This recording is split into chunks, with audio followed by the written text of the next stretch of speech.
সুস্থভাবে বেঁচে থাকার জন্য মনের পাশাপাশি শরীরের যত্ন নেওয়াটাও আমাদের জন্য খুবই প্রয়োজন। হ্যালো এভরিওয়ান, কেমন আছেন সবাই? আমি রুম্পা। আমার আরও একটি নতুন ব্লগ ভিডিওতে আপনাদের সবাইকে ওয়েলকাম করছি। এই মুহূর্তে যারা আমার ভিডিওটি দেখা শুরু করেছেন তারা প্লিজ আমার ভিডিওতে একটা লাইক দিয়ে ভিডিওটা কন্টিনিউ করবেন। আর ভিডিও দেখতে দেখতে ভিডিওর কোনো অংশ যদি আপনাদের ভালো লেগে যায় তাহলে আমার চ্যানেলটি সাবস্ক্রাইব করে আমার পাশে থেকে যেতে পারেন। প্রতিদিন সকালে চিয়া সিডসটা 10 থেকে 15 মিনিট ভিজিয়ে রাখার পর আমি এটা খেয়ে থাকি। এটা খেলে আমার অনেক উপকার হয়। সকালবেলা ক্ষুধাটা আমার তাড়াতাড়ি লাগে না। এভাবে নিয়ম মতো চলে আমি আমার অনেকখানি ওজন কমিয়েছিলাম। তারপর 1 মাসের মতো গ্যাপ নিয়ে আবার একটু নিয়ম মতো চলার চেষ্টা করছি। আগে প্রথমে ছেলের বাবার নাস্তাটা রেডি করে নিচ্ছি। ও খালি পেটে প্রথমে আগে বাদামটা খায়, তারপর 1 গ্লাস পানি খাওয়ার পর সকালের নাস্তাটা করে। আজকে নাস্তায় করে দিয়েছি দই চিড়া। দইটা একটু ব্লেন্ড করে নিয়েছি, তারপর চিড়ার সাথে মিশিয়ে উপর থেকে একটু কলা কেটে দিয়েছি। ওর বাবা চলে যাওয়ার পর আমাদের মা ছেলের জন্য নাস্তাটা রেডি করছি। আর এখন যেটা দেখতে পাচ্ছেন সেটা আমার ছেলের দুষ্টুমি। আমি রান্না করলে রান্নাঘরে এসে এরকম করতে থাকে। নাস্তা করার 30 মিনিট পর আমি আমার প্রিয় গ্রিন টিটা এখন খেয়ে নিচ্ছি। আমার কাছে প্রিয় হলেও অনেকের কাছে বিষাদ একটা জিনিস গ্রিন টি। চেষ্টা করছি সবজিটা একটু বেশি করে খাওয়ার আর লাল মাংসটা অ্যাভয়েড করার। চিকেনটা একটু বেশি খাচ্ছি। বা ওজন কমাতে চাইলে চিকেনটা খাওয়া কিন্তু ভালো। তেমন ফ্যাট থাকে না, প্রোটিনটাও বেশি থাকে। পরিমাণে বরবটিটা ধুয়ে কেটে নিয়েছি। এবার ঢ্যাঁড়সগুলো ভালোভাবে ধুয়ে এক এক করে কেটে নিচ্ছি। ঢ্যাঁড়স আর বরবটি দুইটাই একসাথে ভাজি করব। তরকারিগুলো কাটা হয়ে গেছে। এবার রান্নার জন্য পেঁয়াজ আর রসুন রেডি করে নিলাম। অফ ক্যামেরায় পেঁয়াজটা কেটে নিয়ে সামান্য তেল দিয়ে ভাজিটা বসিয়ে দিলাম।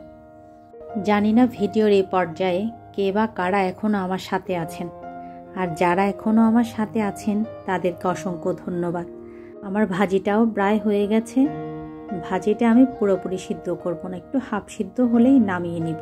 আর রান্না করছি আজকে ডাল, মসুরের ডাল মুগ ডাল দিয়ে মিক্স করে একটু ঘন করে আজকে রান্না করছি। ডালটা প্রেসার কুকারে সিদ্ধ করে নিয়েছি। চুলার উপর শুধু একটু তেলে দিলাম, উপর থেকে ধনেপাতা ছিটিয়ে নামিয়ে নিলাম। আমার মতো যারা ওজন কমাতে যাচ্ছেন তারা আলুটা খাবেন না, চিকেন রান্না করব। তাই আমি আলুটা একটু তেলের মধ্যে ভেজে নিয়েছি। একে হাঁড়িতে গরম মশলা দিয়ে একটু ভেজে নিয়ে তারপর পেঁয়াজটা ভেজে নিচ্ছি। বিরিয়ানি বলেন আর চিকেন, আলুটা দিলে কিন্তু খুবই ভালো লাগে। আমারও আলু ভালো লাগে, কিন্তু আলুটা এখন আমি পুরোপুরি অ্যাভয়েড করছি। কিন্তু আলুটা আমার রান্না করতে হয়। আমার পরিবারে আরও যে 2 জন সদস্য আছে তাদের আলু ছাড়া চিকেনটা খেতে নাকি একদমই ভালো লাগে না। আজকে হালকা ভেজে তারপর আদা রসুন বাটা দিয়ে আর একটু ভেজে নিলাম। তারপর দিয়ে দিলাম ম্যারিনেট করে রাখা মাংসটা। মাংসটা সিদ্ধ হতে দিয়ে রেডি করে নিচ্ছি গরম মশলাটা। গরম মশলাটা হালকা তাওয়ার মধ্যে ভেজে নিয়ে হামানদিস্তাতে গুঁড়ো করে মাংসটা নামানোর আগেই দিয়ে দিব।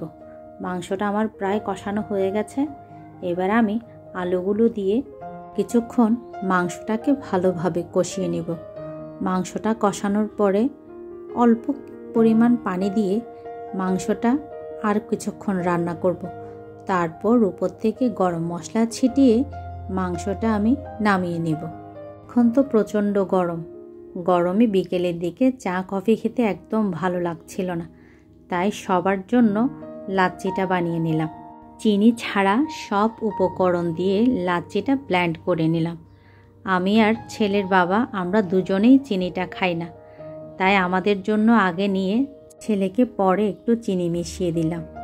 ওকেও আমি চিনিটা আস্তে আস্তে একটু কন্ট্রোলে নিয়ে আসছি, কেননা ও খুব বেশি চিনি খায়। তারপর ওর বাবার জন্য একটু মুড়ি মাখিয়ে নিলাম পেঁয়াজ কাঁচামরিচ আর সরিষার তেল দিয়ে। এটা খেতেও খুবই পছন্দ করে। আজকের ভিডিওটা যদি আপনাদের ভালো লাগে তাহলে ভিডিওর নিচে অবশ্যই একটি কমেন্টস করে যাবেন। তাহলে দেখা হচ্ছে আমার নেক্সট ভিডিওতে।